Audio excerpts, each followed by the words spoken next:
Good evening, everyone. As Suzanne introduced, I am Danielle Turner, or used to be Turner in high school, or as long as she's ever known me, I'll always be Turner. It's fine. We were asked to say a few words about Suzanne. We have a few words about Suzanne. I'll pass it on for a minute.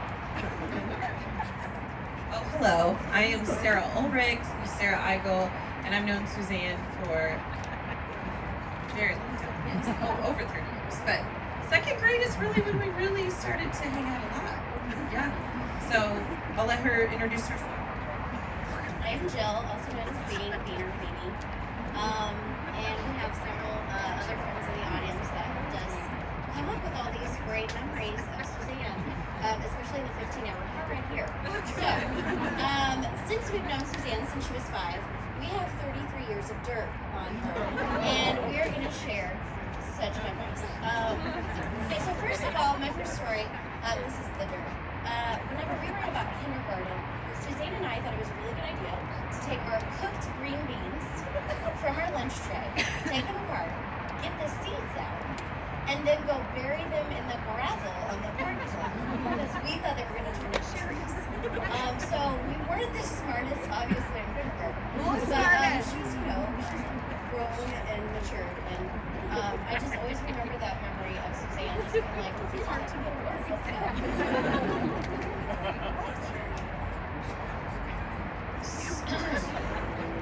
So when we all got our license,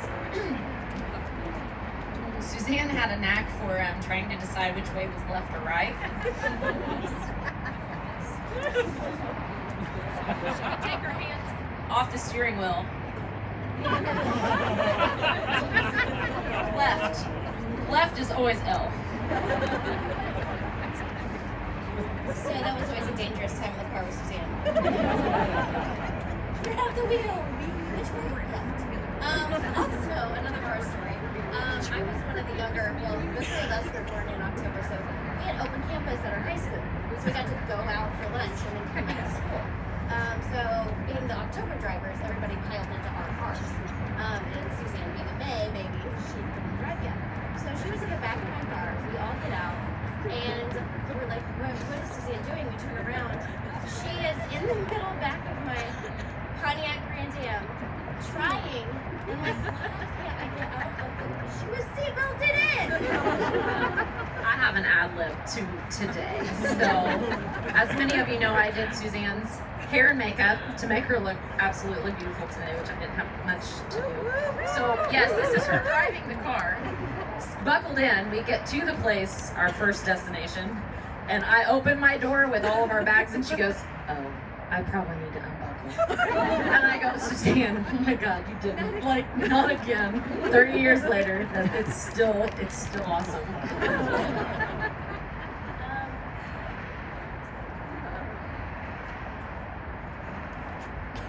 This is true. So,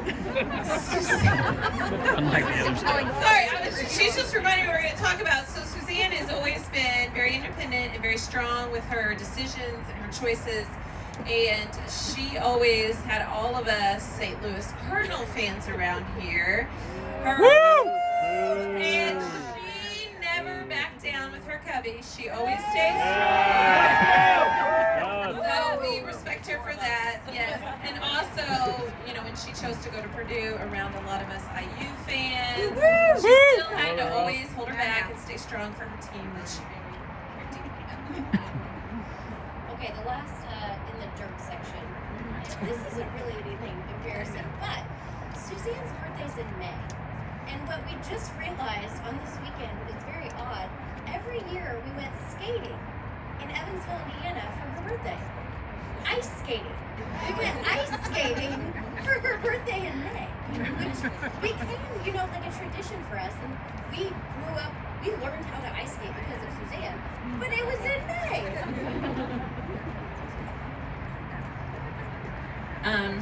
Somebody of Suzanne's family holds a very special place in all of our hearts, and that's Graham's.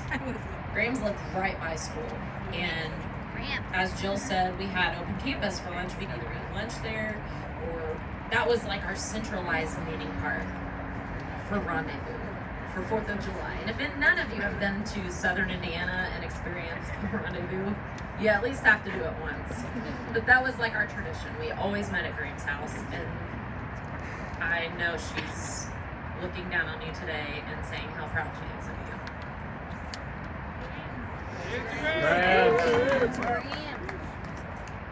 Okay, so another good Lacey story is the Lacey's always had the house close to school, and it was always okay if mom and dad knew you were at the Lacey's. It was like, we're gonna end up at Suzanne's house. Oh, okay, that's fine. We know where you are.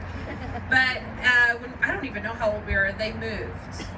Big move across the yard. Next door. So I have very vivid memories of carrying Suzanne's, we'll say sock drawer, across the yard, dropping it in the yard because you don't need a moving truck when you move next door. Okay, so they also talked about the Lacey's were our social hub. They walked to church, they walked to school. We went to the Rendezvous from their house, fireworks, watermelon festival, the normal events and things. Food trucks on the river walk. I see Phyllis and Dick just walked there because we now have that. But what this translates to as an adult is that whenever we come here to Austin and we're staying at her house with her, she's like, yeah, there's a diner. It's like right around the corner. And you can just totally walk there. We walk there all the time. So we're like, okay. And we Google it. It's a mile away. It's a mile away. But we did. We walked there. But I just love the spirit of the Lacey's, willing to just be pedestrians wherever they go.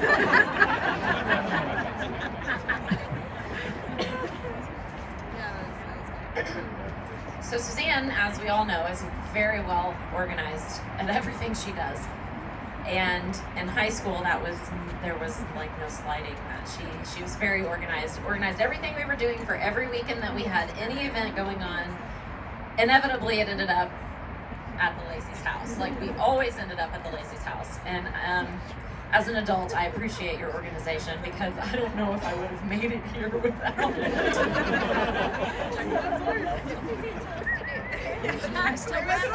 Check the website. So, also, again, this goes back to Suzanne and her planning and wonderful family that she came from, but she always had gingerbread house making at her house. Even when we moved far away, she always made sure when she came home, even though she lived the farthest away always, she always made sure that we got together and we would, she had a meeting place for us and events for us to do and things for us to do and make and memories. And now, as a grown-up, she gets to plan this whole weekend. And she gets us pretty on track. Now we're going to talk quickly about school. When we were actually in high school, one of the things that we did is we had a women's weekend. And we went with Lisa and her mom to Wisconsin for an entire week. I don't know how your mom survived. But she would take all of us in their Suburban up to Wisconsin and we stayed for a week. One of the things Suzanne was really good at when we went to Wisconsin and stayed in this cabin on the lake is kayaking or canoeing all the way across the lake or swimming all by herself. She wouldn't take anyone. We'd be like, where's Suzanne? Oh, she's in the middle of the lake by herself, doesn't even have a noodle. So we didn't worry about that. But I think it helped with Prue later when she took the do and she was on the crew team. I think we were the beginnings of those ideas. So everybody here probably knows her as Suze. Well, we played volleyball, basketball. I mean, if you didn't play the sport at Rebay, we didn't have one. So we played it all. Volleyball being one of them, and Jill just happened to be setting the ball. She was our setter, and she would say to Suze. The boys in our class, or I don't know, they're deaf. I don't know. They always thought she was saying shoes. And the nickname just stuck from however long, 6th grade, even to present. So she has the cutest shoes on for shoes. Basically what it comes down to is Suzanne is a really, really great friend. Anytime that even though she lives 15 hours away. But as long as Suzanne is around, we're always taking her and well organized. She's a very free spirit, and nothing holds her back from doing whatever she wants to do. So we never thought she would get married. So Robin, congratulations. And we're obviously her other half. And we are so happy to have you in our friends group.